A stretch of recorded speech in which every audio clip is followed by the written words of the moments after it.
বাল্যবিবাহ প্রতিরোধে আমরা সারিয়াকান্দি উপজেলা প্রশাসনের পক্ষ থেকে নিয়মিত বিভিন্ন সভা সেমিনার করে যাচ্ছি, মানুষকে উদ্বুদ্ধ করে যাচ্ছি।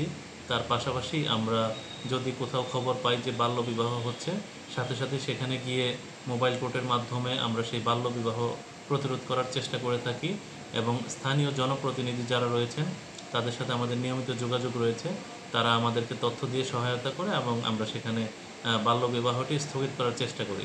তবে আমাদের যে সকল বাচ্চাদেরকে বাল্যবিবাহ দেওয়া হয় বা 18 বছরের কম বয়সী মেয়েদেরকে, মূলত তাদের গার্ডিয়ানকে সচেতন হতে হবে। এ লক্ষ্যে আমরা নিয়মিত প্রচার প্রচারণা, উঠান বৈঠক বা বিভিন্ন ধরনের কার্যক্রম চালু রেখেছি।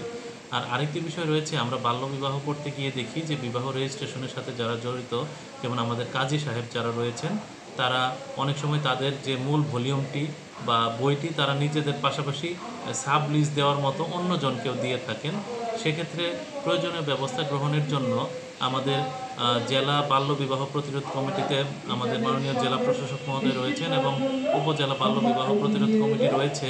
কিন্তু আমাদের যে কাজী রয়েছে, কাজীর কন্ট্রোলিং অথরিটি এটি জেলা প্রশাসকের আন্ডারে না হওয়ার কারণে, তারা আলাদা রেজিস্ট্রেশন অধিদপ্তর হওয়ার কারণে আমাদের যেহেতু বাল্যবিবাহ প্রতিরোধের সকল কাজ আমাদের জেলা প্রশাসন বা উপজেলা প্রশাসনের সাথে সমন্বয় করে করতে হয় সকল ডিপার্টমেন্ট নিয়ে।